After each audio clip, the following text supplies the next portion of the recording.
Defense had argued that James Crumbley was completely unaware of any ongoing issues with his son.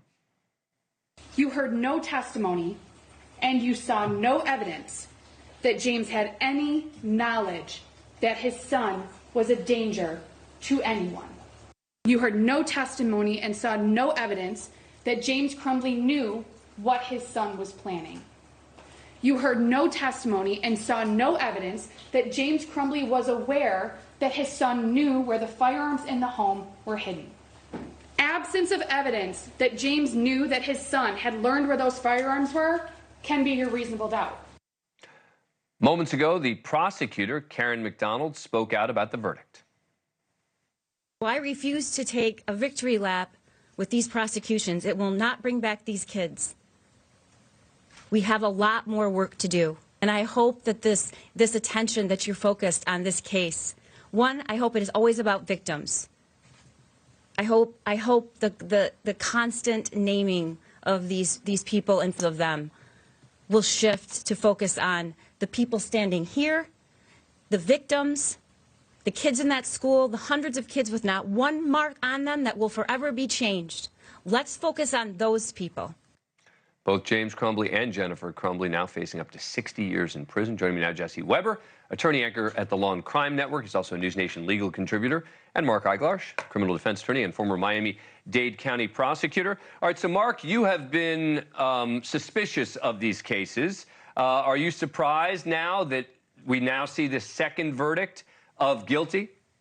Not at all. When your producer called and said they have a verdict, I didn't even check. I knew what it was. This guy's goose was cooked from the starting point, okay? All the evidence that convicted his wife, he faced, but he had the added egregiousness of being the one responsible for not keeping this gun in a safe, allowing his son to have access to the murder weapon, to the ammunition that should have been in a safe. Does it reach the level of culpable negligence? We can debate that. The jurors found for sure beyond a reasonable doubt. Let me play a little bit more. This is from Karen McDonald, because one of the things Mark has pointed out in the past is it had to be reasonably foreseeable. And you've expressed questions as a legal matter as to whether this is foreseeable. Here is how the prosecuting attorney, Karen McDonald, addressed that issue during the case. This is number 2. Have to discover or argue about whether or not he was put on notice that something was really wrong. He says it. He says it. He calls and he says, because of this meeting at the school and because I have a gun, I went home to look for it when he heard about the shooting.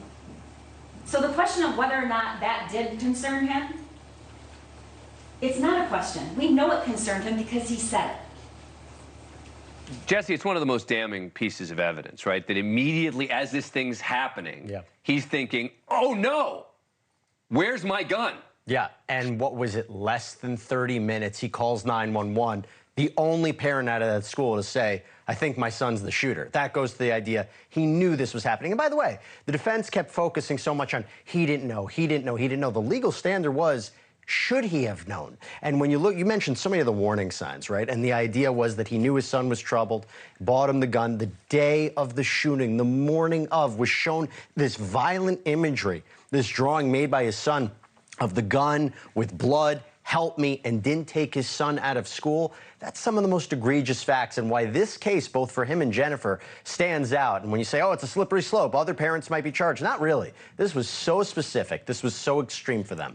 And Mark, you know, one of the arguments was the dad didn't know about all of it. But when you read the text that Ethan is sending, he's referring to his dad again and again, talking about the fact that he talked to his parents. They won't listen to him. For example, he wrote to a friend, I hear people talking to me. I see someone in the distance. I actually asked my dad to take me to the doctor. He gave me some pills and told me to suck it up. Like, it's at the point I'm asking to go to the doctor. My mom laughed when I told her. I'm having bad insomnia and paranoia. I need help. I was thinking of calling 911 so I go to the hospital, but then my parents would be really pissed.